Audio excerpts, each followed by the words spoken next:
प्रभु राम देव भगवान अल्लाह खुदा ईश आदि नाम एक ही शक्ति के हैं।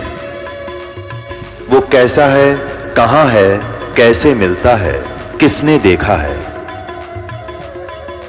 ये प्रश्नवाचक चिन्ह पूर्ण रूप से हटाने के लिए अवश्य सुनिए जगत गुरु तत्वदर्शी संत रामपाल जी महाराज के अमृत वचन, सर्व पवित्र धर्मों के पवित्र शास्त्रों के आधार पर।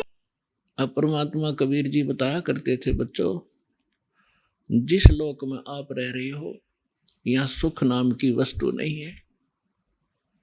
इस झूठे सुख को ही आपने सुख मान लिया। हल्के दुख को आप सुख मान बैठे हो। अन्य की तुलना में आप पर कम आपत्ति है, आप उसे सुख मान बैठे हो। इस 21 ब्रह्मांड में सुख नाम की चीज नहीं है। क्या बताते हैं परमात्मा कि भाई घाटे बाद सब जग दुखिया और के गृहस्थी बैरागी हो। अपने आत्मा हमारा दुर्भाग्य रहा कि हमें ऐसे नकली गुरु धर्म गुरु प्राप्त हुए जिनको अपने सिलेबस का भी ज्ञान नहीं। वो टीचर कौन से खाते के? हमारे जो पूर्वज थे, वैसे तो ये वर्ण बाद में बने हैं, हम सभी एक ही थे। ना कोई ब्राह्मण था, ना क्षत्रिय, ना शूद्र, ना वैसे, सभी भाई बहन थे। फिर इन्होंने अपने वर्क डिवाइड कर लिए। एक भाई ने, यानी एक कुछ व्यक्तियों ने मिलकर कहा भी आप शिक्षा ग्रहण करो और सदग्रंथों को समझो और इस ज्ञान को हमें बताओ। तो उनको पंडित कहने लगे जो सदग्रंथ पढ़ा करते थे और सुनाया करते थे। वो थे स्टार्ट में हम एक ही, हमारा गोत्र है। बाद में हम बढ़ते चले गए, आगे चल के हमारे वंश के नाम से कुल का गोत्र बनता चला गया, कुल गोत्र। तो उनको जो पंडित बने उनको पूरी छूट दे दी कि हम तुम्हें तुम्हारा सारे परिवार का खर्चा भी देंगे पूजा रूप में। आप इन सदग्रंथों को पढ़िए और हमें बताओ। ऐसा ही प्रारंभ हुआ। अब परमात्मा ने आके बताया है कि गुरु बिन वेद पढ़े जो प्राणी और समझन सार रहे ज्ञानी। गुरु बिन काहु न पाया ज्ञाना, जो थोथा भूछड़े मोड किसाना।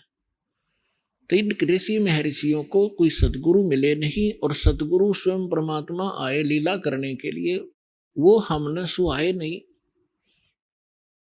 क्योंकि हम जैसे क्या होता है, जैसे किसी ने थोड़ा सा बोलन की शैली ठीक कर ली और 10-20 श्लोक गोठ लिए वेद या गीता या कोई वाणी पढ़ ली किसी संत की, तो आम स्थान पर खड़ा होकर वो 100-200 व्यक्तियों को प्रभावित कर सकता है अपने प्रवचन के बोलने की शैली से, लेकिन उसके पास कख नहीं है।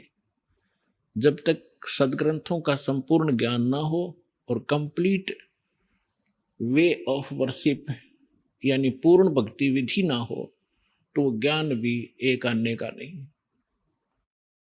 परमात्मा कहते हैं गोरख से ज्ञानी गणे सुख दे जति जहान और सीता सी बहु भारिया संत दूर स्थान।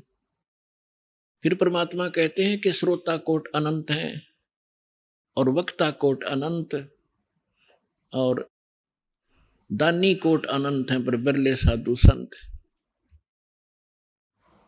तो जो प्रसंग चल रहा है कि परमात्मा हमें बताया करते थे, वो स्वयं आकर के ज्ञान दिया करते थे, तो हमें आज तक ज्ञान प्राप्त ही नहीं था। हमने इस झूठे सुख को सुख मान लिया। जैसे एक व्यक्ति के 3 पुत्रों में से एक की मृत्यु होगी। अब पुत्र मरो चाहे पुत्री, पत्नी मरो चाहे पति, दुख तो भारी होता है। अब जिनके साथ हम कितने प्यार से लाड से रह रहे हैं, हम इतने ढीठ हैं, दुख चाहे इनसे भी ज्यादा आ जाओ पर मरे नहीं। हमारी मृत्यु ना हो तो हम इस दुख ने भी देख लेंगे, देखी जाएगी जैसे भी होगा। लेकिन ये दुख भी फिर मृत्यु भी, तो ये दोनों कष्ट यहां पर बने रहेंगे। तो उसके एक पुत्र की मृत्यु होने से बुरा हाल था, ना खा रहा था, ना पी रहा था, सारा परिवार रो रहा था। शोक व्यक्त करने के लिए कुछ व्यक्ति जाते हैं, उनमें से एक व्यक्ति ऐसा था जिसका एक ही पुत्र था, वही मृत्यु को प्राप्त हो चुका था कई वर्ष पूर्व। तो सांत्वना देने वालों ने कहा कि देख भाई, या तो मृत्यु एक ना एक दिन सबकी आनी है, और देख इसको देखकर जी ले, इसका एक ही पुत्र था और उसी की मृत्यु होगी, ये भी अपना समय व्यतीत कर रहा है। फिर उस व्यक्ति को जिसका पुत्र तीनों में से एक मृत्यु को प्राप्त हुआ था, तो उसको थोड़ा सा सांत्वना हुई, हौसला हुआ, ये सोचकर कि हे भगवान, इससे तो मैं भी सुखी, मेरे दो तो बच गए। फिर वो ठीक हो गया, रोटी खा ली, थोड़ा सा गम दूर हुआ। अब खाक सुख हो गया, क्या पुत्र वापस आ गया वो? तो परमात्मा कहते हैं झूठे सुख को सुख कहे, ये मान रहा मनमोद, ये सकल जबीना काल का, कुछ मुख में कुछ बोध। और फिर परमात्मा हमें याद दिलाते हैं कि जो सुख सथल है उसका तुम्हें ज्ञान नहीं है, क्योंकि आज तक तुमने वो सूक्ष्म वेद प्राप्त नहीं हुआ। वो सुख स्थान बताने के लिए मैं आया हूं अपने निज लोक तय। परमात्मा कहते हैं अवगत से चल आया, मेरा कोई भेद मर्म नहीं पाया। परमात्मा अपनी महिमा कबीर जी स्वयं बताते हैं कि मैं सतलोक से चलकर आया हूं और मेरी महिमा से कोई परिचित नहीं है। अवगत से चल आया, मेरा कोई भेद मर्म नहीं पाया। अब क्या बताते हैं परमात्मा? एक बार गोरखनाथ जी के साथ, गोरखनाथ जी ने रामानंद जी, स्वामी रामानंद जी आचार्य जी को आध्यात्मिक गोष्ठी के लिए पुकारा, बुलाया, आमंत्रित किया, ललकारा। अब रामानंद जी वैसे तो विद्वान माने जाते थे, गीता वेद घोट रखे थे उसने, कंठस्थ याद थे मंत्र सभी, लेकिन वो सिद्धि नहीं थी उनके पास। और ये नाथ जो होते हैं, तपस्वी होते हैं, ये हठ योग करते रहते हैं। हठ योग से कुछ सिद्धियां आ जाती हैं जो इस मानव शरीर की और इस भक्ति के नाशक होती है। आम व्यक्ति ये सोचता है कि इसने बहुत बड़ी उपलब्धि कर रखी है, सिद्धि प्राप्त करके कोई आकाश में उड़ जाता है और कोई किसी को दुआ बद्दुआ देकर दुखी सुखी कर देता, थोड़ा बहुत अपनी पूंजी तय, फिर स्वयं कंगाल हो जाता है। तो ये सब ड्रामेबाजी थी। तो गोरखनाथ जी ने स्वामी रामानंद जी से कहा कि आइए हमारे साथ गोष्ठी कीजिए। रामानंद जी चिंतित हो गए कि श्रोता विद्वान नहीं है और ये नाथ जी जो आए हैं मेरे साथ गोष्ठी करने के लिए, इनमें सिद्धि होती है। इन सिद्धियों को देखकर जनता उनको विजयी घोषित कर देगी और मेरी बेइज्जती होगी। वो बहुत चिंतित था, चिंतित थे स्वामी जी। उधर से परमेश्वर कबीर जी ने स्वामी रामानंद जी को अपना गुरु धारण कर रखा था, एक मर्यादा मेंटेन रखने के लिए। अपने आत्माओं, आज तक जो यह बात बिगड़ी रही, दो विद्वान आपस में बैठकर चर्चा किया करते थे जिसको शास्त्रार्थ कहते थे, और शास्त्रार्थ वो संस्कृत में बोला करते थे। सभी श्रोता अशिक्षित होते थे, उनको संस्कृत कह भी नहीं आती थी, और जिसकी बोलने की शैली दुरुस्त होती थी और संस्कृत घनी याद होती थी और वो ज्यादा संस्कृत बोलता ही रहता था, तो श्रोता उसको ताली पीट कर और विजयी घोषित कर देते थे। उस नकली के थे तो वह दोनों नकली, पर जो घना नकली था वो सिद्ध हो जाता था कि ये महाविद्वान और मैं ऋषि हो गया। तो इस डर से रामानंद जी चिंतित थे कि श्रोता अशिक्षित हैं, ये कोई सिद्धि दिखा देगा और सब इसको विजयी घोषित कर देंगे। तो उस समय परमात्मा कबीर जी जब अपने गुरुदेव के आश्रम में पहुंचे, रामानंद जी को चिंतित देखकर पूछा, गुरुदेव चिंता का विषय आपका दास जानना चाहता है। पुण्यात्माओं, जब रामानंद जी के साथ परमात्मा का ऐसा व्यवहार था, यानी परमात्मा होते हुए अपने गुरु के सामने एक सुयोग्य शिष्य की भूमिका किया करते थे। हमारे लिए एक उदाहरण छोड़कर गए थे कि आप जी ने अपने गुरु जी के सामने कैसे रहना चाहिए, और साथ में प्रमाण दिया करते थे कि रामकृष्ण से कौन बड़ा। तुम रामकृष्ण को सुप्रीम पावर मानते हो अज्ञानता से, फिर भी मान कर चलो कि रामकृष्ण से कौन बड़ा, उन्होंने भी गुरु कीन और 3 लोक के वे धनी, गुरु आज्ञा अधीर। तो इस कारण से रामानंद जी ने फिर जब परमात्मा से परिचित हुए, सतलोक सचखंड में मालिक को देखा, तब कहा था, तुम साहेब तुम संत हो, तुम सतगुरु तुम हंस, गरीबदास तेरे रूप बिना और न दूजा अंश। तुम ही परमात्मा हो, साहेब हो, तुम साहेब तुम संत हो। एक संत भी आप ही हो, जो क्वालिटी संत में होनी चाहिए, और परमात्मा तो समर्थ हो ही हो। तुम साहेब तुम संत हो, तुम सतगुरु, सतगुरु माने जो सच्चा ज्ञान, यानी बिल्कुल एक्यूरेट और संपूर्ण अध्यात्म ज्ञान भी आप ही के पास है, किसी के पास नहीं। आप वास्तव में सतगुरु हो, सच्चे सतगुरु हो, सच्चा ज्ञान युक्त हो। और तुम साहेब तुम संत हो, तुम सतगुरु तुम हंस। हंस माने एक नेक आत्मा, एक सुयोग्य शिष्य भी आप ही हो। तो परमात्मा ने कहा, क्या आपका दास चिंता का कारण जान सकता है? तब स्वामी जी के साथ बैठे और भी बहुत से ब्राह्मण ऋषि थे। उन्होंने बताया कि ऐसे कोई नाथ जी आए हैं, उन्होंने स्वामी जी से गोष्ठी करने को कहा है, और नहीं तो जो नहीं गोष्ठी के लिए आएगा तो हार मान ली जाएगी। और दूसरी कंडीशन ये रखी है कि जो हार जाएगा वो जीतने वाले का सह अनुयायी शिष्य बनेगा। तब स्वामी जी ने कहा कि हे भगवान, वो नाथ सिद्धि युक्त है, वो सिद्धि का ड्रामा दिखाएगा, जनता उसकी वाह वाह कर देगी और हमारा मिशन फेल होगा। मुझे चिंता ये खा रही है। तब परमेश्वर ने कहा, स्वामी जी हार जीत की चिंता संत नहीं किया करते, और हमने सामना करना चाहिए, हमें चलना चाहिए। आपका दास भी तो आपके साथ है। रामानंद जी को पता था, क्योंकि वो देख चुके थे उसकी परमात्मा की महिमा को। तब थोड़ा ढाढ़स बंधा और उसकी चुनौती स्वीकार की। अब वहां जहां निश्चित समय और स्थान था वहां पहुंच गए। नाथ जी को आसन दे रखा अलग से, ऊंचा तख्त पर, जमीन पर अलग से आसन बिछा रखा। अच्छा, उधर से रामानंद जी का एक तख्त सा लगाकर वहां आसन लगा दिया।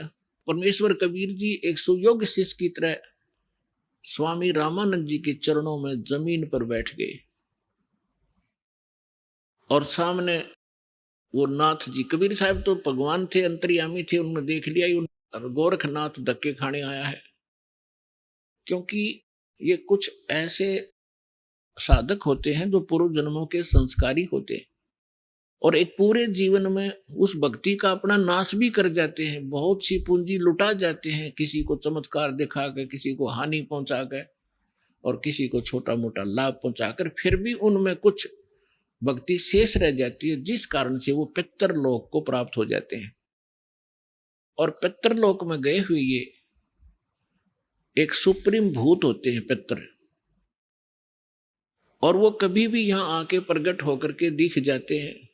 स्वर्ग के देवता भी यहां आ सकते हैं और वापस जा सकते हैं, लेकिन जन्म मृत्यु उनका कभी समाप्त नहीं हो सकता। तो गोरखनाथ जी ने देखा कि वहां वैष्णव पंथ का ज्यादा प्रचार कर रहे हैं स्वामी रामानंद जी, और नाथ पंथ सिकुड़ता जा रहा है, घटता जा रहा है। अब ये राग द्वेष ऊपर तक घर कर गया, वहां तक इनको यहां से जाने के बाद भी ये दुखी रहते हैं अपने मैं मेरी के कारण। तो जिस कारण से उसने रामानंद जी को पराजित करने के लिए स्वयं आना पड़ा। हालांकि गोरखनाथ जी बहुत पहले अपने मानव शरीर का जो एक कर्म था पूरा करके जा चुके थे। तो परमात्मा ने देख लिया कि तो गोरखनाथ है, अपने वो तो जानी जान थे। तब गोरखनाथ जी ने कहा कि आइए रामानंद जी मेरे साथ गोष्ठी कीजिए। तब परमात्मा एक बालक थे छोटे से 10-12 वर्ष की आयु के लीला कर रहे थे। उसमें जब गोरखनाथ जी गोष्ठी करने के लिए आए थे तब परमात्मा खड़े हुए कबीर जी और कहा कि नाथ जी पहले मेरे से गोष्ठी कीजिए और बाद में मेरे सतगुरु से बात कीजिए। मेरे से निमट ले पहले, फिर सतगुरु से बात करना, गुरु जी से बात करना। आप गोरखनाथ जी इस बात से बड़ा दुखी हुआ कि अरे कबीर, तू छोटा सा बालक, तेरी आयु क्या है और तू गोष्ठी करेगा मेरे साथ? पता है मैं कौन हूं? कबीर साहब ने बता दिया कि मुझे मालूम आप कौन हो, आप गोरखनाथ हैं। इस बात से उसको बड़ा झटका लगा कि छोटे से बालक ने मुझे पहचान लिया। फिर गोरखनाथ जी ने कहा कि आपकी आयु क्या है? परमात्मा बोले सबसे बड़ा मूर्ख वो है जो मेरी आयु मुझे बालक बता रहा है। गोरखनाथ जी सुन रहे थे, अंदर से दुखी भी खूब हो रहे थे कि ये मुझे मूर्ख भी बताने की चेष्टा कर रहा है। तो क्या बताते हैं,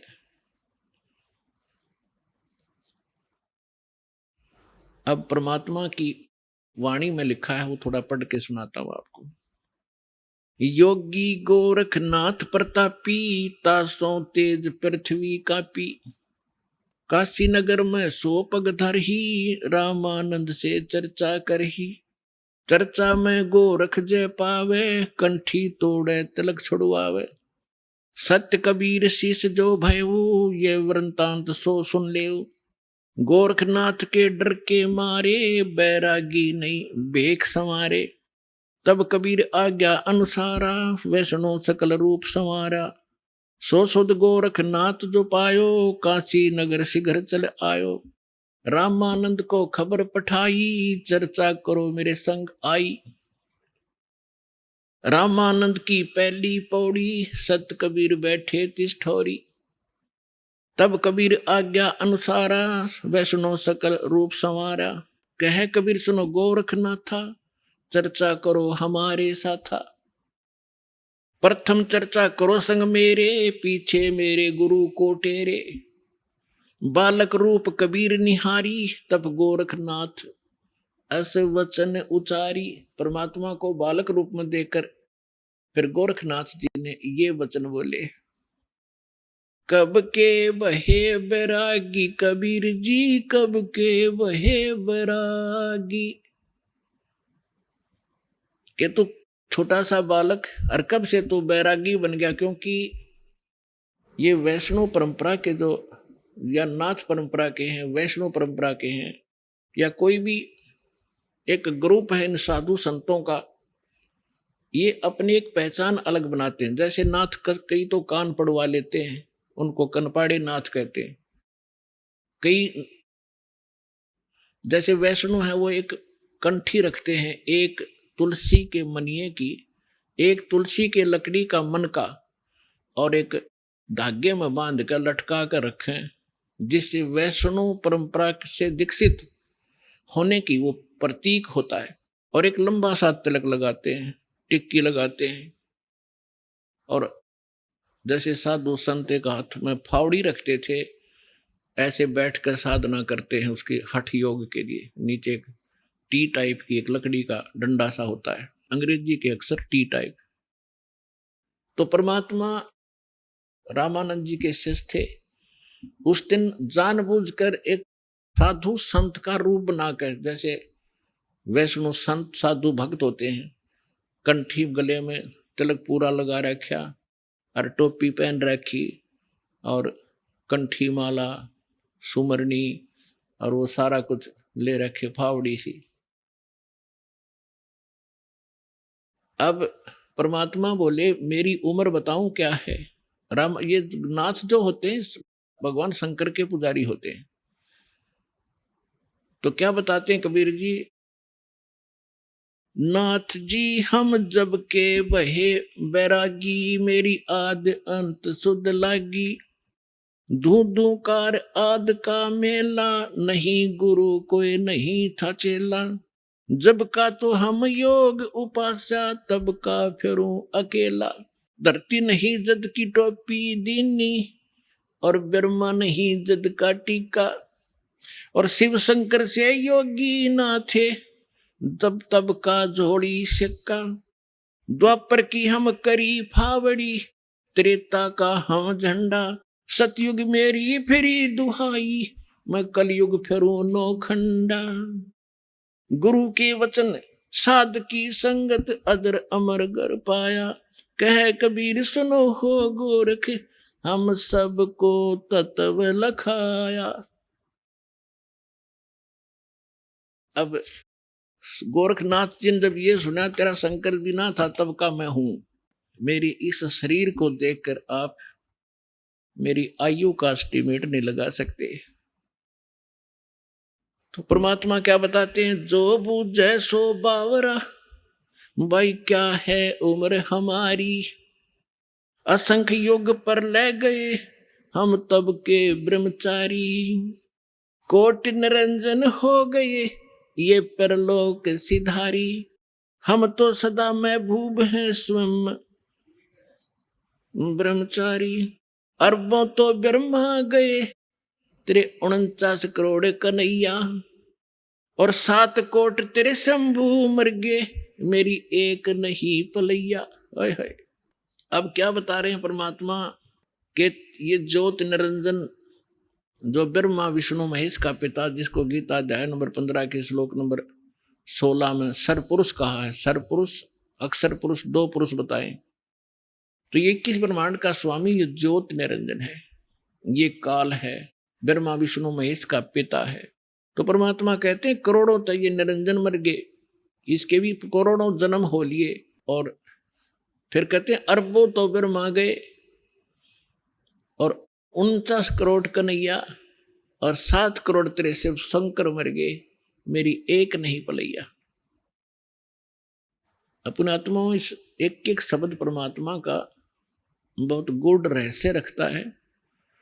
जैसे ब्रह्मा जी की 100 वर्ष की आयु है, उसकी आयु कैसे बनती है, 100 वर्ष कैसे बनते हैं, जैसे सतयुग त्रेता द्वापर कलयुग 4 युग का एक चतुर्युग होता है, इसमें 43,20,000 कुल वर्ष होते हैं अपने मनुष्यों के वर्ष, और ऐसे ऐसे 1000 चतुर्युग का ब्रह्मा जी का दिन, इतनी ही रात्रि, फिर 30 दिन रात का 1 महीना और 12 महीने का वर्ष, ऐसे बने हुए, और फिर 100 वर्ष की आयु ब्रह्मा जी की। ब्रह्मा जी की से 7 गुना विष्णु जी की आयु अधिक है, और विष्णु जी से 7 गुना शंकर भगवान की। तो यहां परमात्मा क्या बता रहे हैं, अरबों तो ब्रह्मा गए 49 करोड़ कन्हैया तेरे विष्णु जी, और 7 करोड़ तेरे शंभु मर गए, मेरी एक नहीं पलैया, मेरे जीवन की एक पल भी नहीं घटी। अर्थात परमात्मा अविनाशी हैं, और ये बता रहे हैं कि तेरे ब्रह्मा विष्णु महेश भी नाशवान है। इस बात नाथ जी दुखी हो गए कि ये हमारे भगवानों को अजर अमर है, ये तो इनको नाशवान बता रहे हैं। तो परमात्मा कहते हैं एक ना भूला दो ना भूली, भूली सब संसारी, सबका बोल पट दिया, मेरे साथ 2 भाई मन सब जग भूला पाया, इसी भूल में ब्रह्मा भूला जिन ये वेद सरसाया, और वेद पढ़ के पंडित भूले मर्म भेद नहीं पाया, इसी भूल में विष्णु भूला जिन वैष्णव पंथ चलाया, और वैष्णव पंथ चलाया, इसी भूल में शिव शंकर भूले जिन भिक्षुक पंथ चलाया, और सिर पर जटा, हाथ में खप्पर, घर घर अलग जगाया। मेरे साथ 2 भाई, मैंने सब जगह भूला पाया। इसी भूल में विष्णु भूले जिन वैष्णव पंथ चलाया, और तीर्थ व्रत का बड़ा महात्म बहुविध जीव फंसाया।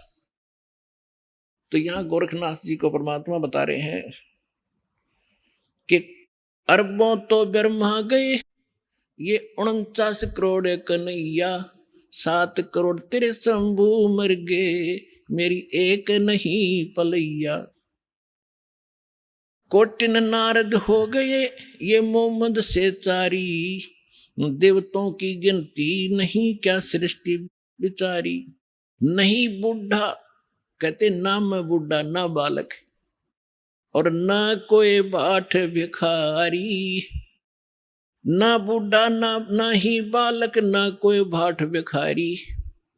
कहे कबीर सुनो हो गोरख, ये सुन ले उम्र हमारी। मैं ना बालक हूं, ना मैं वृद्ध हूं, ना कोई बाट भिखारी हूं, और ये मेरी महिमा तेरे को मैंने बता दी, मैं ये हूं। अब गोरखनाथ जी को बड़ा दुख हुआ, इज्जत का नाश हो गया कि छोटा सा बालक और इतना बड़बड़ बोल रहा है। इनके पास एक हल्दी की गांठ थी, उसके पास सिद्धि की। गोरखनाथ जी ने अपने आसन के साथ में त्रिशूल गाड़ रखा था। एक ऊपर तीन एरो से होते हैं, और नीचे से वो एक पाइप सी, नीचे फिर एक नुकीला सा सिरा होता, उसको जमीन में गाड़ के आसन के साथ रखा हुआ था। 6-7 फुट ऊंचा त्रिशूल। गोरखनाथ जी ने कहा कि यदि तू मेरे साथ वार्ता करना चाहता है कबीर जी, तो आइए मेरे समान आसन में आ जाइए। नाथ जी वहां से उठे जमीन से, ऐसे आसन पदम लगाकर बैठे थे। आसन पदम लगाए लगाए ऊपर उठ गए और त्रिशूल के ऊपर जाकर विराजमान हो गए। ये देखिएगा, ये त्रिशूल पर बैठे हैं। फिर परमात्मा ने क्या लीला की कि कबीर जी ने कहा कि गोरखनाथ जी, आपकी और हमारी बात ज्ञान चर्चा की थी, गोष्ठीकरण की थी। ये बाजीगर वाला काम हम नहीं जानते, और ना ये पसंद, ना ये दातम मार्ग में इसकी कोई वैल्यू है।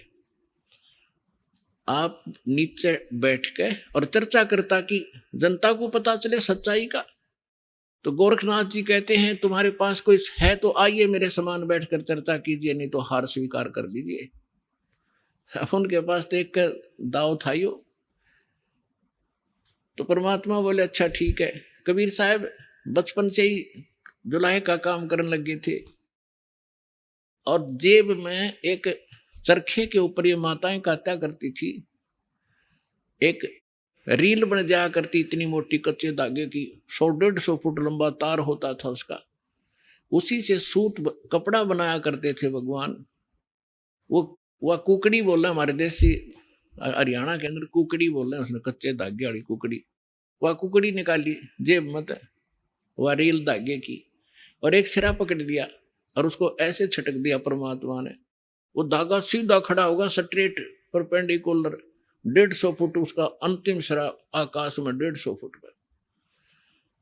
परमात्मा वहां से उठे और उस धागे के अंतिम सिरे पर जाकर बैठ के 150 फुट ऊपर।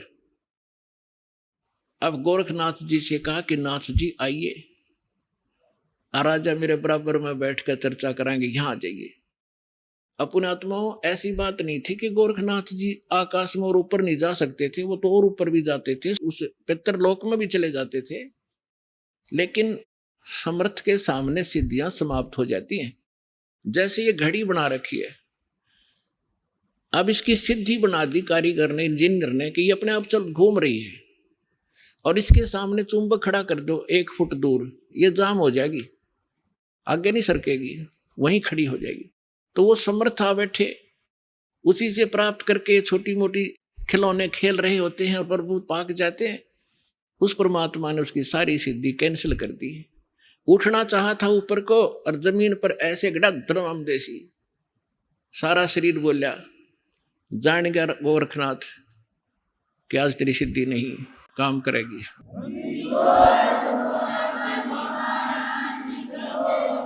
अब गोरखनाथ ऐसे बैठा है जैसे पैरालाइसिस हो जाता है इंसान को, टस मस नहीं हो पा रहा।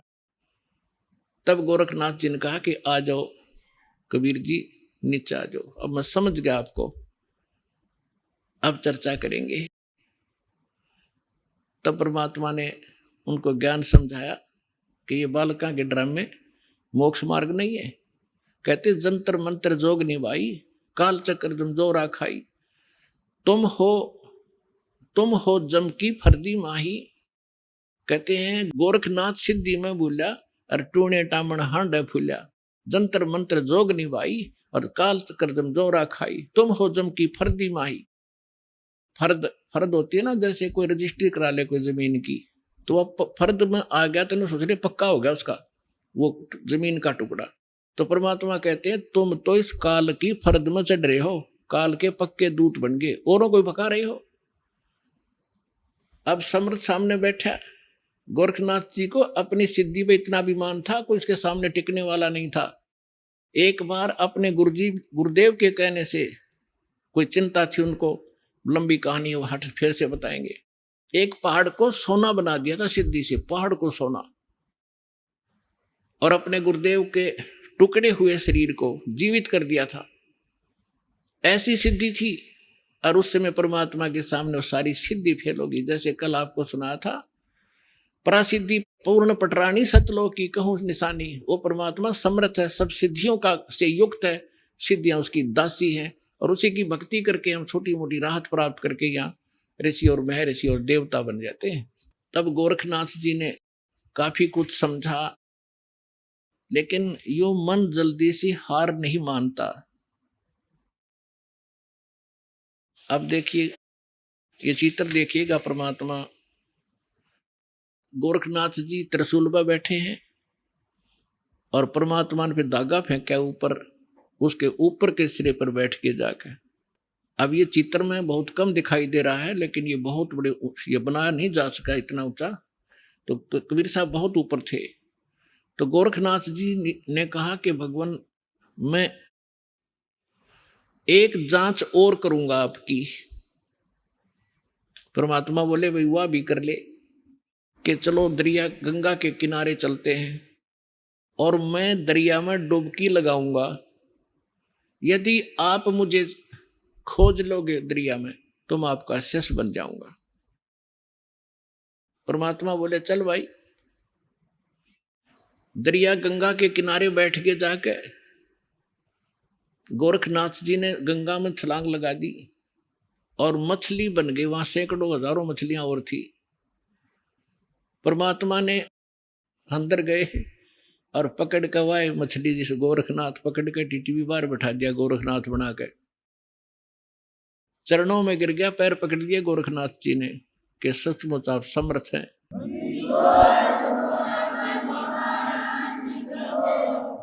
तब गोरखनाथ जी ने कहा, हे परमात्मा आप कौन हो? आपने मेरी सारी फड़क निकाल दी और मैं अपने कर्म बिगाड़ रहा था, आपने मुझे बचा लिया। पुण्यात्माओं, ये मन है ना, ये काल का दूत है। आत्मा परमात्मा का अंश है। जब परमात्मा वहां खड़े थे, मन भाग गया, आत्मा रोए थी गोरखनाथ की।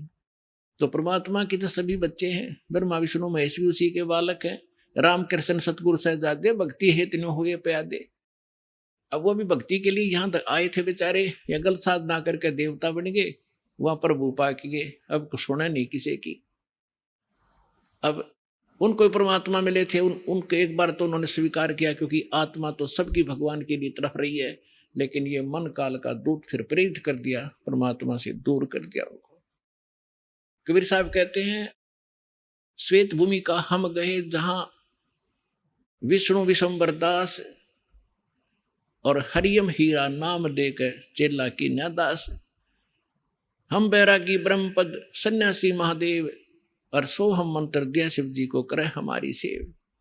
ऐसे ब्रह्मा जी के पास गए थे, उनको ओम मंत्र दे करके प्रथम मंत्र, क्योंकि पहला मंत्र इसलिए दिया जाता है उसकी श्रद्धा कितनी बनेगी फिर आगे बढ़ा जाता है। तो फिर पहले तो उनकी तीनों की बहुत अच्छी श्रद्धा बनी, फिर बाद में इस मन ने वो प्रेरित कर दिए। कि ये वैसे ही अटपट कर रहा है, कोई ज्ञान नहीं जतता इसका। ऐसे ही गोरखनाथ जी ने तब तो सारी बात मान ली। परमात्मा ने सारी कथा सुनाई, बड़ा ज्ञान सुनाया, और फिर गोरखनाथ जी उसी ज्ञान से स्वयं वक्ता बन गए। इस ज्ञान के अंदर इतनी कसक है, परमात्मा का एक अलग सा ज्ञान है। तो आम व्यक्ति भी कहीं बताने लग जाता है तो सैकड़ों व्यक्ति उसे भी प्रभावित हो जाते हैं और उसकी वाह वाह शुरू हो जाती है। लेकिन जब तक समाधान पूरा नहीं होगा तो उसका कोई फायदा नहीं। जैसे ज्ञान है किसी को, और उसने किसी को बता दिया कि आपके ये रोग है, और उसको ज्ञान हो गया उसके बताने से कि आपको ये रोग है, ऐसे ऐसे लक्षण है इसके। अब ज्ञान कराने वाले को भी पता है और जिसको रोग है उसको पता लग गया उसके बताने से। अब दवाई ना बताने वाले के पास है, औषधि नहीं है, तो दोनों व्यर्थ है। तो संत ज्ञान भी हो और उसके पास कंप्लीट कोर्स हो तो उस ज्ञान से तो जानकारी होती है, समाधान से वो, साधना से वो समाधान होता है। समाधान नहीं तो ज्ञान एक आने का नहीं, यूजलेस है वो ज्ञान। तो फिर गोरखनाथ ज्ञानी पाक गया कुछ दिनों के बाद, तो उसके लिए कहा कि गोरख से ज्ञानी गणे। उसके पास मूल मंत्र नहीं था, और सुख दे जति जहान और सीता सी बहु भारिया पर संत दूर स्थान। तो गोरखनाथ जी ने पूछा, प्रभु आप कौन हो, कहां से हो? आप यहाँ, आपके तो लोग जुलाहा दुलाहा करते हैं, धानक कहते हैं आपको, तो क्या बताते हैं परमेश्वर? अवधू अवगत से चल आया, मेरा कोई भेद मरम ना पाया। मात पिता मेरे कछु नाही, ना मेरे घर दासी, जुल्हाए का सुत आण कहाया, जगत करे मेरी हासी। मात पिता मेरे कछु नाही, ना मेरे घर दासी, जुल्हे का सुत आण कहाया, जगत करे मेरी हासी। ना मेरा जन्म न गर्भ बसेरा, बालक बन दिखलाया, काशी नहर जल कमल पडेरा, तहां दुलाहे न पाया। ना मेरा जन्म न गर्भ बसेरा, एक बालक बन दिखलाया, काशी नगर जल कमल पडेरा, तहां दुलाहे न पाया। मात पिता मेरे कछु नाही, ना मेरे घर दासी, जुल्हे का सुत आण कहाया, जगत करे मेरी हासी। 5 तत्व का धड़ नहीं मेरा, और जानू ज्ञान अपारा, सत स्वरूपी नाम साहेब का, ओ हे नाम हमारा। अदर दीप गगन गुफा में, ता निज वस्तु सारा, ज्योत स्वरूपी तेरा अलख निरंजन, वो दरता ध्यान हमारा। अदर दीप जा गगन गुफा में, ता निज वस्तु सारा, तेरा ज्योत स्वरूपी अलख निरंजन, वो धरता ध्यान हमारा।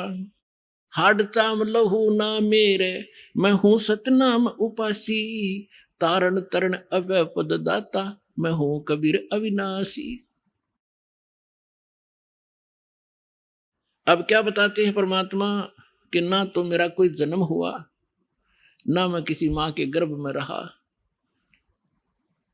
मैं स्वयं ही अपने सतलोक से चल कर आकर के एक बालक रूप धारण करके कमल के फूल पर, तालाब में, सरोवर में विद्यमान हुआ। वहां से मुझे एक दुल्हा लेकर यहाँ आए, जिस कारण से मैं दुल्हा कहा। मात पिता मेरा कुछ नाही, अन्ना मेरे गर्दासी, मैंने कोई पत्नी स्वीकार नहीं की, और दुल्हे का सुत आण कहा, जगत करे मेरी आसी। फिर क्या बताते हैं कि 5 तत्व का धड़ नहीं मेरा, ये शरीर तुम्हारे जैसा नहीं है मेरा, और जानू ज्ञान अपारा, तेरा ज्योत स्वरूपी अलख निरंजन, वो धरता ध्यान हमारा। हाड चाम लहू ना मेरे, हूं सतनाम उपासी, और तारण तरण अभय पद दाता, मैं हूं कबीर अविनाशी। तो पुण्यात्माओं, परमात्मा की महिमा स्वयं आकर उन्होंने बताई कि मैं ना तो जन्म लेता हूं और ना ही मेरा कोई माता पिता है, मैं अवगत से चल आया, मेरा भेद मर्म ना पाया। तो परमात्मा को ना समझकर ना जानकर हम उस लाल की महिमा से अपरिचित होने के कारण अभी तक हम इन आन उपासना करके कंकर पत्थर इकट्ठे करके ये सोच रहे थे कि हमने बहुत घना भक्ति धन इकट्ठा कर लिया। तो जो प्रसंग चल रहा है हम उसी पर आते हैं कि हमारे जितने भी धर्म गुरु थे ये पूर्ण रूप से अज्ञानी थे, हमें तत्व ज्ञान नहीं बता पाए और परमात्मा इस ज्ञान को हमें बताने के लिए आए थे। इन्होंने परमात्मा के उस ज्ञान को हम तक पहुंचने नहीं दिया और परमेश्वर को एक धानक, एक दुलाहा, एक शूद्र, अशिक्षित, अनपढ़, अंगूठा छाप और देवी देवताओं का आलोचक इतना बदनाम कर दिया कि उस समय के हमारे पूर्वज परमात्मा से अंदर से नफरत किया करते थे कि ये हमारे देवी देवताओं के बारे में ऊट पटांग कहता है। तो परमात्मा कहते हैं साच कहूं तो जग ना माने पर झूठ कही ना जाई हो, ये ब्रह्मा विष्णु शिव जी दुखिया जिन ये राह चलाई हो। अब पुण्यात्माओं, परमात्मा ने बताया है कि संसार के अंदर कोई प्राणी सुखी नहीं है। आप दूसरे के दुख से अपने हल्के दुख को और सुख मान बैठे। सुख की आपको कभी छींट भी नहीं लगी है, जिस कारण से आप उस सुख से अपरिचित हैं। और जो साधना आपने करनी चाहिए वो साधना ना करके आप भक्ति के अंदर निर्धन बने हुए हो। एक एक पैसे के लिए ना जाने कहां कहां भटकते हो, विदेशों में जाते हो। किस लिए? घनी माया इकट्ठी करूं। क्या करोगे उस माया का? कोठी बनाऊंगा, कार लूंगा, लड़के लड़की का ब्याह करूंगा, लाखों रुपये खर्चा करूंगा। सारी उम्र कर्म फोड़े और सारा जीवन धन जोड़े, 1 मिनट में मृत्यु हो जाए वहीं छोड़े, आगे गधा और कुत्ता बनकर वहीं गलियों में दौड़े। तो खाक है ये जीवन। तो बिना ज्ञान के हम डले ढो रहे थे। तो क्या बताते हैं परमात्मा अपनी लीला अनुसार प्रत्येक युग में आते हैं और जैसा कि उनकी लीला है परमात्मा की, वो प्यारी आत्माओं को मिलते हैं। उनमें से किन किन को इस कलयुग के अंदर मिले भगवान? आदरणीय धर्मदास साहिब जी को, आदरणीय मलुकदास साहिब जी को, आदरणीय नानक साहिब जी को, आदरणीय दादू दास साहिब जी को, आदरणीय गरीबदास साहिब जी गांव सुनानी जिला झज्जर वाले को, आदरणीय गीसा दास साहिब जी गांव खेखड़ा उत्तर प्रदेश वाले को। तो गरीबदास साहिब जी को परमात्मा ने एक विशेष ज्ञान दिया, जैसा कि आपको कल बताया था सत्संग में रात्रि में, कि परमेश्वर ने कहा था कि धर्मदास 12वां पंथ गरीबदास पंथ होगा और उसमें मेरी महिमा की वाणी पुनः प्रकट होएगी। और उस गरीबदास का पंथ जब चलेगा उसी पंथ में आगे चल के हम आएंगे। और कब आएंगे? जब कलयुग 5505 वर्ष बीत चुका होगा, तब हमारी महिमा पुनः विशेष विशाल रूप से विस्तार से चलेगी और तब पूरे विश्व को पार करेंगे हम। तो गरीबदास जी ने परमात्मा के विषय में जानकारी के बाद क्या कहा है? मत दे दी है बालम याणे नू, मैं तो दे दी है बालम याणे नू, मैं तो दे दी है बालम याणे नू, मत दे दी है बालम याणे नू। जब ज्ञान हुआ परमात्मा के संपर्क में आने से, सचखंड देखा, भगवान के साथ रहे गरीबदास जी, ऊपर के सारे लोक देख कर आए। गरीबदास साहिब जी को गांव छुड़ानी जिला झज्जर हरियाणा के अंदर खेतों में गऊ चरा रहे थे, 10 वर्ष के बालक थे। तब परमेश्वर अपने लीला अनुसार आए थे। दृढ़ भक्तों को, अच्छी आत्माओं को मिलते ही मिलते हैं, अपना ज्ञान सुनाते हैं। तो उनको वहां मिले, फिर सचखंड लेकर गए, सारे ब्रह्मांड दिखाए, ब्रह्मा विष्णु महेश की सतीथि से परिचित कराए।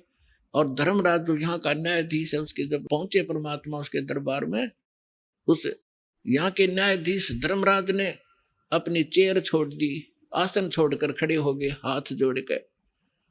पुण्यात्मा, अध्यात्म मार्ग एक ऐसा है, उसमें लोग दिखावा करने की आवश्यकता नहीं। जो समर्थ होगा उसके सामने सामने वाले को तुरंत झटका लगेगा, वो समझ जाएगा कि ये प्रबल पावर है। तो एकदम हाथ जोड़कर खड़े हो गए। और कबीर साहब ऐसे खड़े हैं जैसे बड़ा अधिकारी छोटे अधिकारी को डांट लगाता है। तो गरीबदास जी ने बताया कि धर्मराज के दरबार में देई कबीर तलाक, मेरे भूले चूके हंस को तू पकड़िए मत कजाक। बोले पुरुष कबीर से धर्मराज कर जोड़, और तुम रे हंस ने पकड़ो नहीं मन 2 लाख करोड़।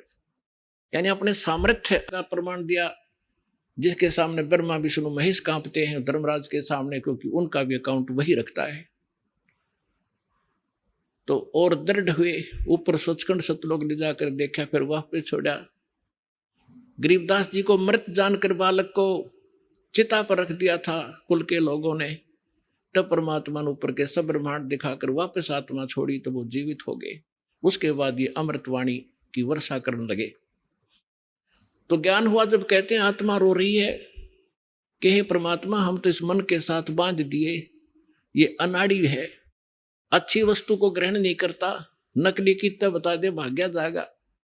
अब किसी ने कह दिया आज आप भजन कर ले, भक्ति कर ले, न्यू का टाइम नहीं, और उसको ये कह दे चल वहां सर्कस आ रहा देखेंगे, चल जब बरसात हो ले कि तरागनी कंपटीशन हो रहा, रात में भी जा खड़ा होगा वहां पर सांग सिनेमे में, तभी 3-3 4-4 घंटे लगा देगा। तो इस मन की आदत बकवाद करने की है, क्योंकि ये काल का एजेंट है, ये शुभ नहीं कर सकता, अशुभ करवाता है। तो अब आत्मा रो रही है। जब ज्ञान हुआ, आइए अब हम उन श्रद्धालुओं के अनुभव जानते हैं जो जगत गुरु तत्वदर्शी संत रामपाल जी महाराज जी से दीक्षा प्राप्त कर चुके हैं तथा उनके द्वारा बताए गए भक्ति मार्ग पर चल रहे हैं। नमस्कार सर। नमस्कार सर, क्या नाम है आपका? जागेश्वर साहू, सीजी छत्तीसगढ़, जिला धमतरी से हूँ। जागेश्वर जी, संत रामपाल जी महाराज से नाम दीक्षा आपने कब ली? मैं संत रामपाल जी महाराज जी से 8 अगस्त 2014 में दीक्षा ली। संत रामपाल जी महाराज से नाम दीक्षा लेने से पहले आप क्या भक्ति साधनाएं करते थे? मैं संत रामपाल जी महाराज जी से दीक्षा लेने से पहले पुराणों के अनुसार भक्ति करता था और गुरु भी बनाया था आसाराम बापू जी को। शिव पुराण पढ़ के मैं गुरु खोजा कि मुझे गुरु बनाना चाहिए। उससे पहले मैं 16 सोमवार का व्रत किया था और कांवर यात्रा में भी गया था 3 साल, और देवी में भी पंडा बना था। मतलब मैं 18 में से 11 पुराण संत रामपाल जी महाराज जी के शरण में आने से पहले पढ़ चुका था, जिसमें पूरा मतलब 11 पुराणों में से विष्णु पुराण, शिव पुराण, वामन पुराण, वराह पुराण, स्कंद पुराण, देवी भागवत पुराण, हरिवंश पुराण, गरुड़ पुराण, ऐसे सभी पुराण पढ़ चुका था मैं संत रामपाल जी महाराज जी के शरण में आने से पहले।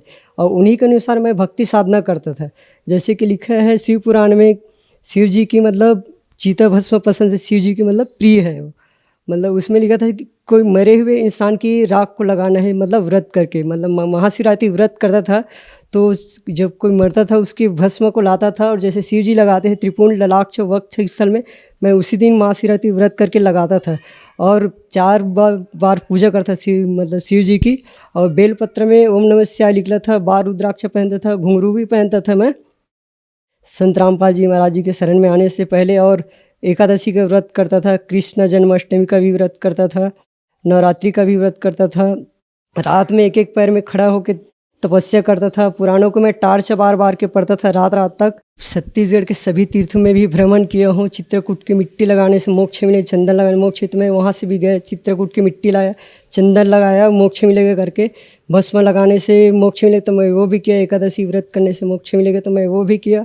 3 साल एक कांवर यात्रा किया और देवी में भी पंडा बना मैं।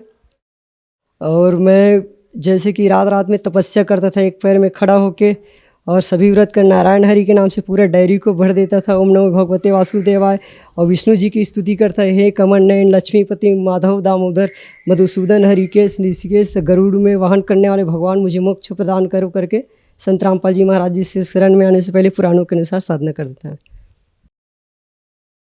जागेश्वर जी, आप मोक्ष के लिए इतनी सारी साधनाएं करते थे कि यहाँ पर सभी साधनाओं को गिनाना भी मुश्किल है, तो मोक्ष को आप क्यों जरूरी मानते थे? तो क्या मोक्ष जरूरी है? मोक्ष जरूरी है क्योंकि हम मानव जीवन में क्यों आए हैं, किस उद्देश्य से आए हैं। जैसे रामायण में कहते हैं, बड़े भाग मानुष सन पाओ सुरदुर्लभ सब ग्रंथ ही गाओ। देवता भी शरीर को पाने के लिए तरसते, तो ये सब चीज़ हमें क्यों मिला है, किस उद्देश्य से मिले हैं? सिर्फ कमाने खाने के लिए नहीं मिला, ये तो पशु पक्षी भी कर रहा है, फिर उसमें और हमें क्या फ़र्क रहेगा? क्योंकि शरीर 5 तत्व तो शरीर को देवता भी पाने के लिए तरस रहे हैं। क्योंकि हम मनुष्य जन्म क्यों मिला है कि मनुष्य जन्म में ही जीवन और मरण के चक्र से मुक्ति प्राप्त कर सकते हैं संत सदगुरु से दीक्षा लेके। जागेश्वर जी, संत रामपाल जी महाराज की शरण में आने का क्या कारण बना? संत रामपाल जी महाराज जी के शरण में आने का कारण ये था, एक शिष्य था संत रामपाल जी महाराज जी के शरण में आया था, वो मुझे पूछा कि आपकी पुराण पढ़ाई लिखाई कैसे चल रहा है? मैं बोला बहुत अच्छा चल रहा है। तो उसने मुझे पूछा कि देवी देवताओं की जन्म और मृत्यु होती है कि नहीं होती? मैंने कहा कि होता है, ब्रह्मा जी के होते हैं, 33 करोड़ देवी देवताओं की भी जन्म और मृत्यु होती है। तो उसने कहा शिव जी और विष्णु जी की उसकी नहीं होती, उसकी भी होती है, वो भी जन्म मृत्यु है 84 लाख में। तो मैंने कहा क्या प्रमाण है तुम्हारे पास? उसने कहा एक बुक है ज्ञान गंगा, पढ़ना ऐसे करके। वो मेरे को जानता था कि मैं बहुत साधना करता था। तो उसके बाद जब उसने मुझे ज्ञान गंगा बुक में दिया तो उसमें लिखा था ब्रह्मा विष्णु महेश भी जन्म मृत्यु है। क्योंकि मैं इतना कठोर साधना करने के बाद मतलब जब पढ़ा ज्ञान गंगा बुक को तो एकदम मतलब दुख हुआ। अगर ये ज्ञान गंगा ज्ञान गंगा बुक में जो बात लिखा है सत्य है तो मेरे इतने कठिन वर्षों की तपस्या तो सब व्यर्थ चला गया।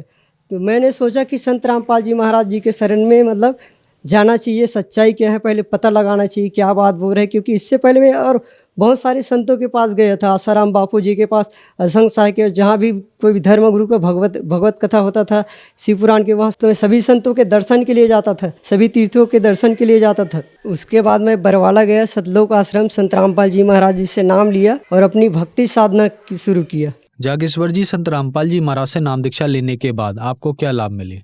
संत रामपाल जी महाराज जी के शरण में आने से पहले मैंने 2011 सन में 4 साल तक ब्लड की खांसी आती थी, कभी 1 महीने में 6 महीने एक बार या कभी साल में। तो संत रामपाल जी महाराज जी के शरण में आने के बाद ये भी कट गए और आध्यात्मिक लाभ भी हुआ कि मुझे मतलब मेरे जीवन सफल हो। यही पूर्ण सदगुरु और तत्वदर्शी संत है। और संत रामपाल जी महाराज जी के शरण में आने के बाद एक मतलब तांत्रिक था जिसने मुझे सावर मंत्र, जिसे कहते हैं धूर बाण, अगर वो हमारे शरीर को आर पार, शब्द शक्ति की बाण होती हैं, अगर ये आर पार निकल गए तो हमारी तुरंत वही समय मृत्यु हो जाती है। संत रामपाल जी महाराज जी के शरण में आने के बाद उसने मुझे सावर मंत्र रमाया, लेकिन मुझे कुछ फर्क ही नहीं पड़ा। क्योंकि ये सब घटना होने से पहले मुझे आभास हो गया था कि मेरे साथ कुछ होने वाला है। मैंने जो संत रामपाल जी महाराज जी ने जो दीक्षा मंत्र दी उसको जाप किया, उसके बाद मुझे कुछ नहीं, धूर बाण मारने के बाद भी मुझे कुछ हुआ ही नहीं।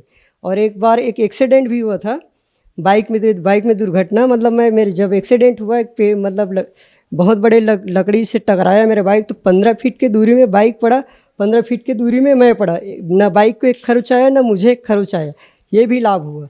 और शारीरिक लाभ भी हुआ कि मैं पहले फीवर भी बहुत होता था और मानसिक टेंशन भी होता था, वो भी ठीक हुआ। कभी महीने में एक बार इंजेक्शन या 2 महीने में ऐसे इंजेक्शन लगाता था, बहुत परेशान रहता था। एक बार मैं सुसाइड भी करने वाला था, मतलब तंत्र विद्या से जब पीड़ित था। उसके बाद सोचा कि ये ज़िंदगी में मर जाऊंगा तो भगवान ने इस मानव जीवन दिया वो तो व्यर्थ हो जाएगा, मैं जीऊँगा चाहे मुझे जो कुछ भी हो जाए। और संत रामपाल जी महाराज जी के शरण में आने से पहले मुझे पहले से ही आभास था कि मेरी ज़िंदगी ज़्यादा दिन की नहीं है।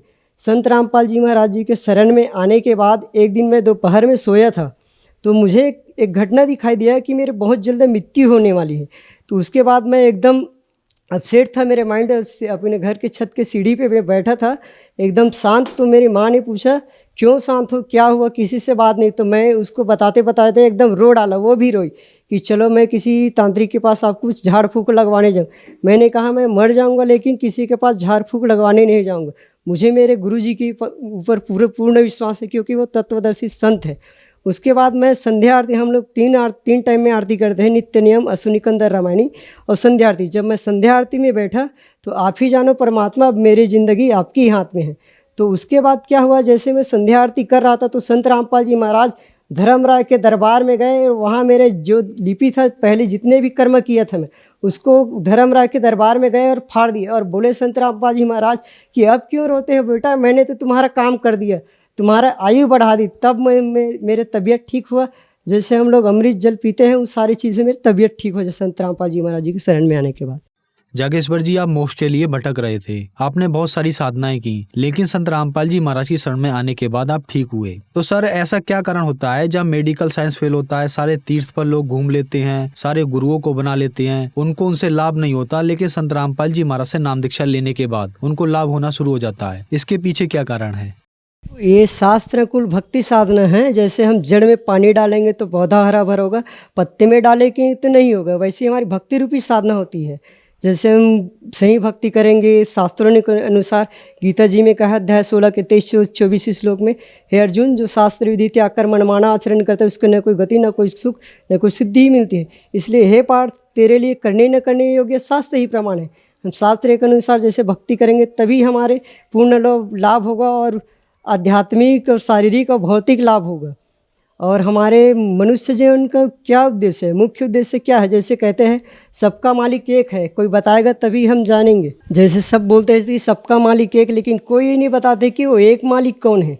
कोई बताएगा तभी हम जानेंगे, और जानेंगे तभी मानेंगे। जैसे हम ईसाई तो हमारे बाइबिल में प्रूफ होना चाहिए, हम सिख हैं तो हमारे गुरु ग्रंथ साहिब में, अगर हम मुसलमान हैं तो हमारे कुरान शरीफ में प्रूफ होना चाहिए, अगर हम हिंदू हैं तो हमारे 4 वेद 6 शास्त्र 18 पुराण में प्रूफ होना चाहिए सबका मालिक है। हमें 4 धर्म है, हिंदू मुस्लिम सिख ईसाई, हमारे सभी धर्मों के ग्रंथों में लिखा होना चाहिए कि वो सबका मालिक एक है। और वो लिखा है क्योंकि गीता अध्याय 4 के 34 श्लोक में कहा है, उसे कोई तत्वदर्शी संत बताएंगे, उसकी पहचान भी बताए गीता अध्याय 15 के श्लोक 1 से 4 में। तभी हम मानव जीवन की उद्देश्य क्या है उसे जानेंगे और पूर्ण मोक्ष प्राप्त करेंगे। सर, क्या आपको पता लग गया कि सबका मालिक एक है? हाँ सर, मुझे पता लग गया कि सबका मालिक एक है। संत रामपाल जी महाराज पूर्ण संत है, तत्वदर्शी संत है। मैं अपने शास्त्रों से मिलान करके पूरा देखा हूँ। मैं 2 बार 3 बार पढ़ा हूँ 18 में से 11 पुराण का पूरा, और संत रामपाल जी महाराज जी के शरण में आने से पहले, उसके बाद आने के बाद, दीक्षा लेने के बाद और मिला के देखा हूँ, जो सारे सटीक और प्रमाण समेत पाया गया। सर, जैसा कि आपने बताया कि सबका मालिक एक है, और संत रामपाल जी महाराज भी कहते हैं कि कबीर साहब जी सृष्टि के रचनहार हैं। वो उनको सृष्टि का रचनहार बताते हैं, उनको कुल का मालिक बताते हैं। तो सर, राम, कृष्ण, विष्णु जी, गणेश जी और अल्लाह गॉड, ये कौन है? अगर कबीर साहब जी भगवान है तो ये कौन है? ये प्रधान है, देवता है, 33 करोड़ देवी देवता हैं ये सभी। और हरि एक, हरि कथा अंत। भगवान एक है मतलब उसे पाने की विधि भी एक है।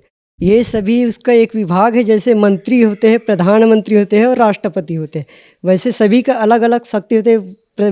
मुख्यमंत्री का अलग होता है, प्रधानमंत्री का अलग पावर होता है, राष्ट्रपति का अलग है। राष्ट्रपति जो कर सकते हैं प्रधानमंत्री नहीं कर सकते, प्रधानमंत्री जो करते हैं मुख्यमंत्री नहीं कर सकते। वैसे ही कबीर साहब सबका मतलब भगवान है, सुप्रीम गॉड है, वो सबका मालिक एक है। सर, संत रामपाल जी महाराज से नाम दीक्षा लेने के बाद आपको बहुत सारे लाभ हुए। सर, भक्त समाज के सामने आज एक बहुत बड़ा सवाल है कि समाज में आम धारणा है कि संत रामपाल जी महाराज से जो भी श्रद्धालु जुड़ते हैं वो अंधश्रद्धा के तहत जुड़ते हैं। क्या ये बात सही है? ये बात एकदम गलत है, क्योंकि मैं भी एक पढ़ा लिखा बंदा हूँ। क्योंकि मैं संत रामपाल जी महाराज जी के शरण में आने से खुद 18 में से 11 पुराण पढ़ चुका था, इतने सारे तीर्थों में भ्रमण कर चुका था, और बहुत सारे धर्म गुरुओं से चर्चा करता था।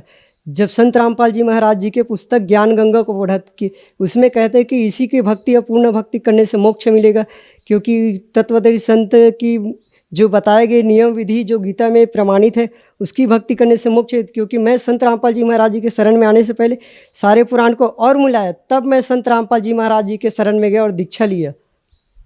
सर, हम आपसे एक सवाल और पूछना चाहेंगे। कहते हैं कि संत रामपाल जी महाराज से नाम दीक्षा लेनी है तो अपने देवी देवताओं या अपने धर्म की पूजा छोड़नी पड़ेगी। क्या ये बात सही है? एकदम गलत है। संत रामपाल जी महाराज किसी की भक्ति नहीं छुड़ाते हैं, बल्कि सही विधि भक्ति बताते हैं। जैसे हमें संत रामपाल जी महाराज जी से दीक्षा लेनी है, पूर्ण भक्ति करने, शास्त्रों के अनुसार तो चलन में एक पट्टी चलते, उसमें पूरे कॉन्टैक्ट नंबर दिए जाते हैं। वर्ष में पूरा 500 से भी ज़्यादा नामदान केंद्र है, उससे हम कॉन्टैक्ट करते दीक्षा लेके अपनी भक्ति करके अपना कल्याण करा सकते हैं।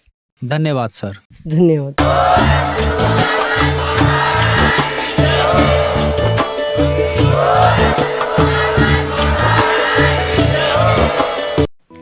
आप सुन रहे थे जगत गुरु तत्वदर्शी संत रामपाल जी महाराज के मंगल प्रवचन। अधिक जानकारी के लिए संपर्क करें।